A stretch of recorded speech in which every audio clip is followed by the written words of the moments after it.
नमस्कार दोस्तों, आज हम लोग लाभ और हानि चैप्टर के भाग 3 में हैं।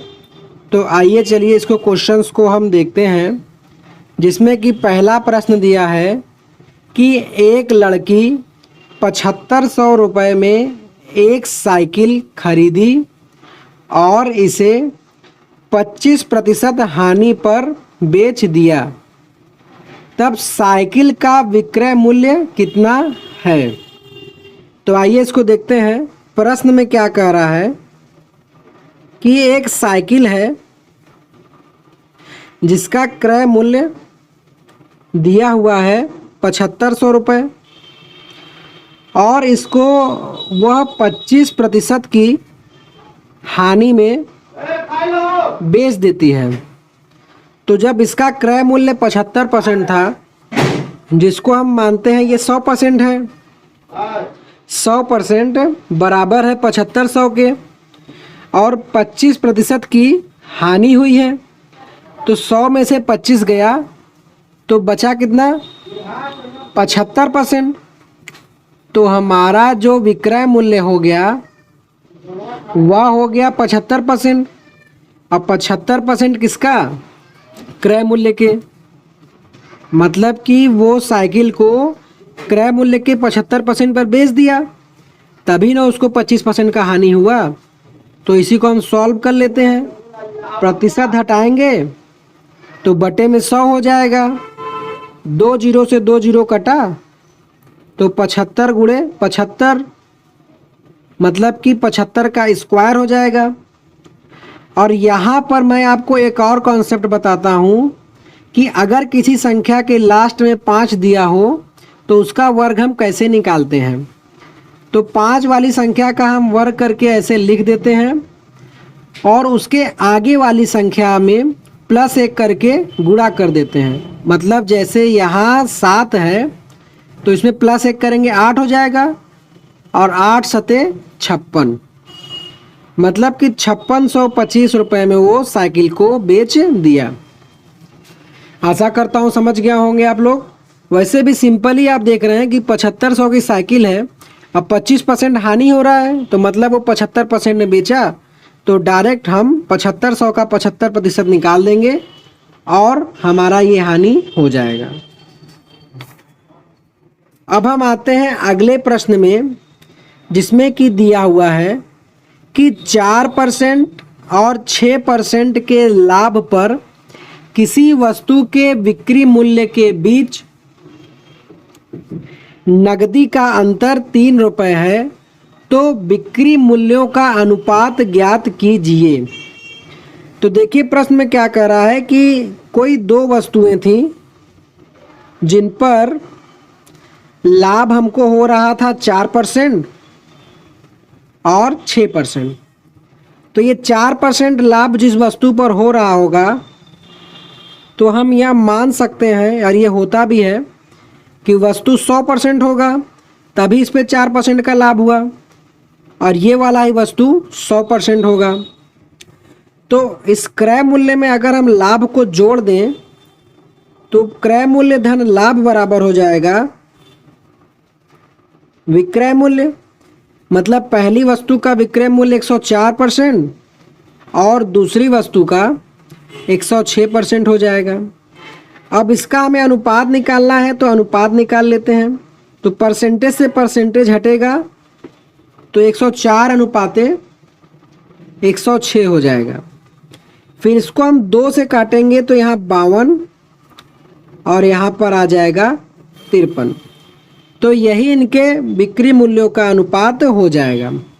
क्वेश्चन में क्या दिया था, हमको लाभ दिया था, तो सिंपली हम 100% वस्तु को मानते ही हैं। तो 100 में हम 4% जोड़ दिए तो पहली वस्तु का विक्रय मूल्य 104 हो गया, और उसी तरीके से दूसरे वस्तु में लाभ जोड़ दिए 6%, तो वह 106 हो गया। फिर दोनों का हम अनुपात निकाल दिए तो हमारा इसका आंसर 52 और 53 हो गया। अब इसी कॉन्सेप्ट पे हम और आगे काम करेंगे तो ये क्वेश्चन का और अच्छा टाइप बनेगा, जिसको कि हम क्वेश्चन नंबर 11 में देख रहे हैं कि एक उत्पाद का क्रय मूल्य क्या है यदि इसे 27,120 रुपये में बेचने पर 13% का लाभ होता है। तो इस प्रश्न में क्रय मूल्य पूछ रहा है ना। तो हम जानते हैं कि जो क्रय मूल्य होता है वह 100% होता है और इस क्रय मूल्य पर 13% का लाभ लिया गया है।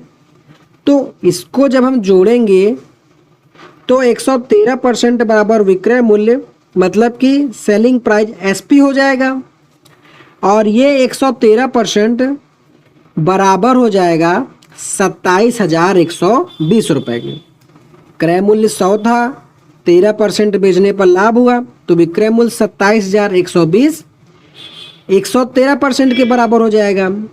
अब इसको हम हल करेंगे तो 113 परसेंटेज हटाएंगे तो बटे में 100 हो जाएगा, बराबर है 27,120 के।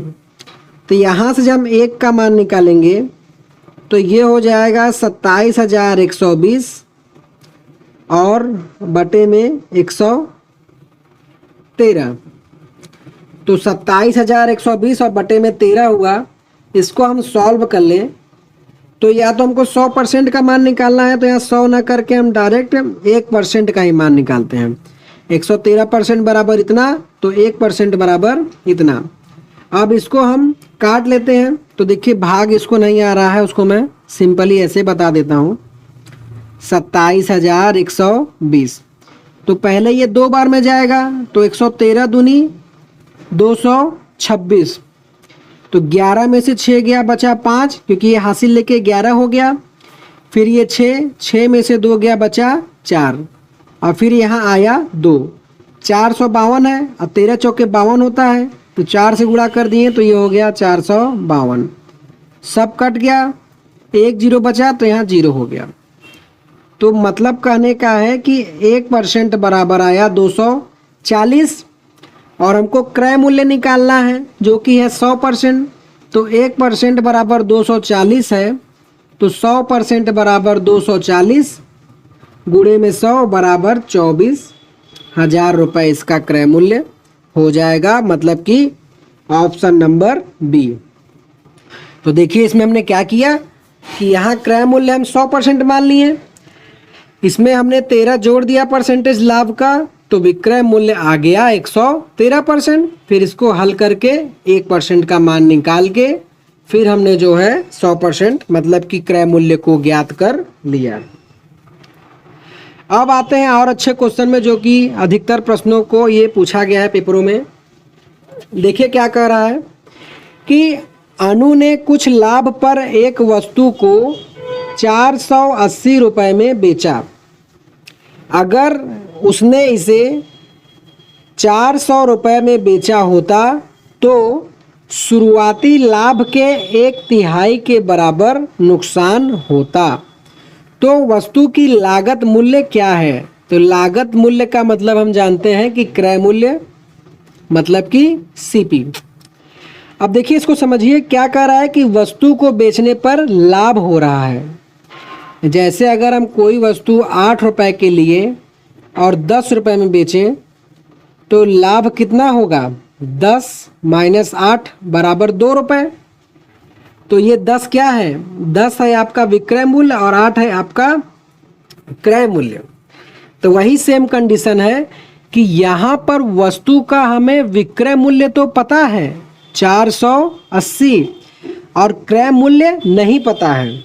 तो देखिए वस्तु को बेचने पर अब लाभ हुआ 480 रुपये में, तो 480 में से अगर हम इसका सीपी कास्ट प्राइस घटा देंगे तो हमें लाभ पता लग जाएगा।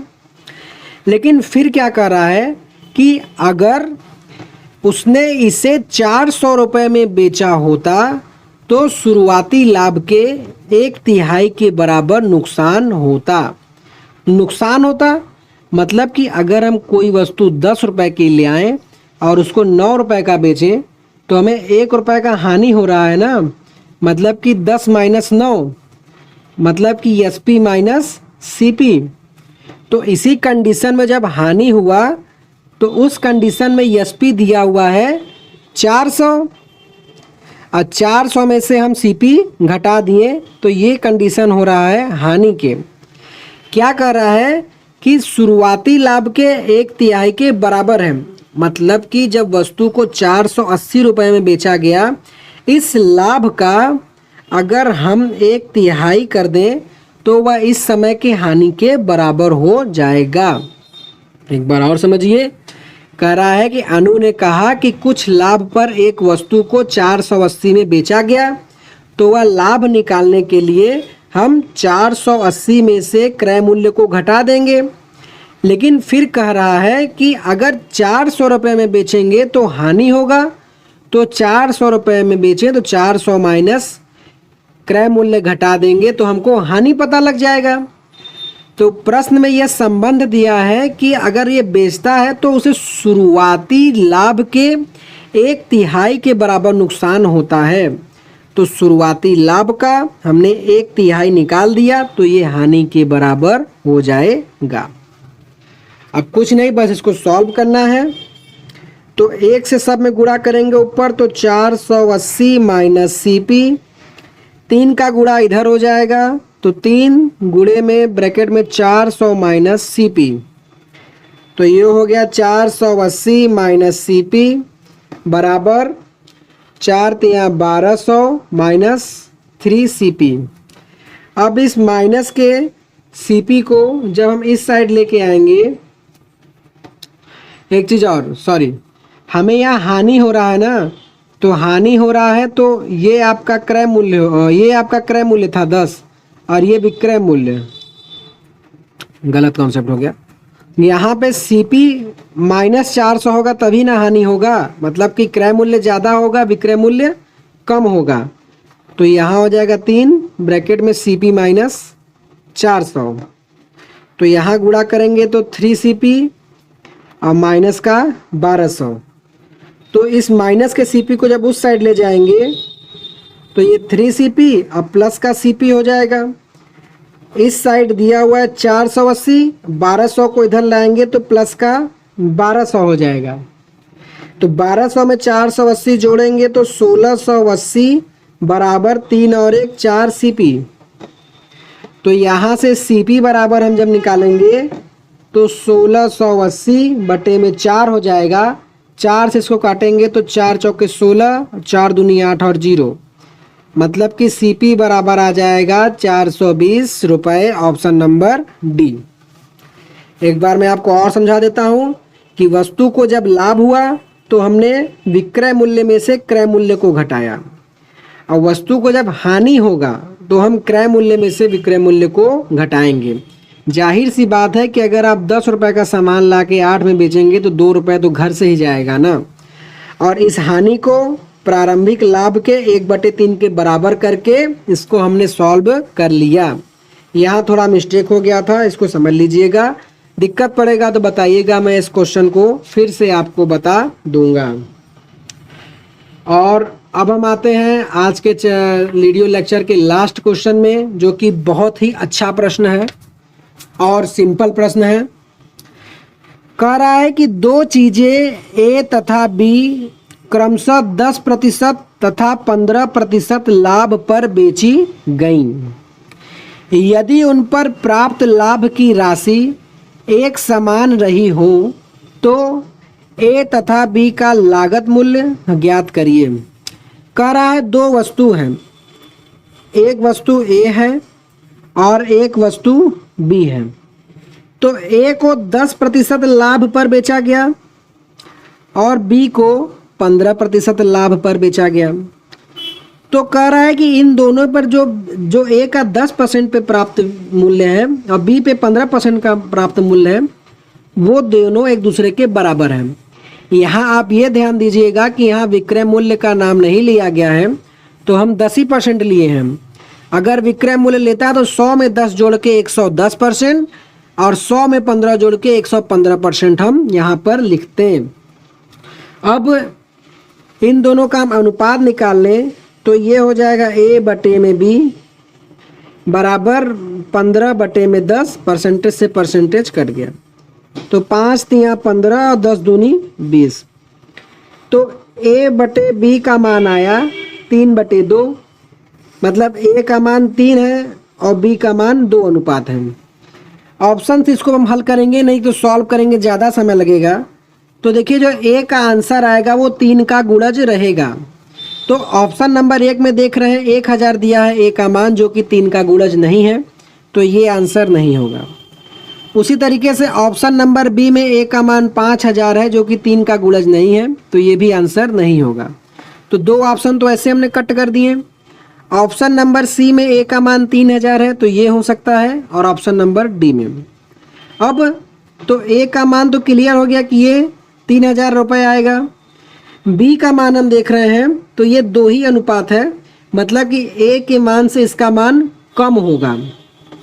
तो हम ऑप्शन नंबर डी में देख रहे हैं तो b का मान a के मान से ज़्यादा आ रहा है, जो कि ये पॉसिबल नहीं है, क्योंकि a 3 भाग है और b 2 भाग है, तो इसका मान छोटा होना चाहिए। तो इसलिए इसका ऑप्शन नंबर सी ही सही रहेगा, मतलब कि a का मान 3000 रुपये और b का मान 2000 रुपये।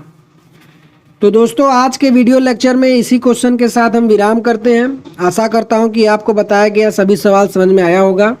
तो प्लीज़ वीडियो को लाइक और चैनल को सब्सक्राइब कर लीजिएगा, जिससे कि आप आगे आने वाली क्लासों से निरंतर जुड़े रहें। कोई भी दिक्कत होने पर आप कमेंट के माध्यम से कभी पूछ सकते हैं। तो मिलते हैं नेक्स्ट वीडियो लेक्चर में। Thanks for watching.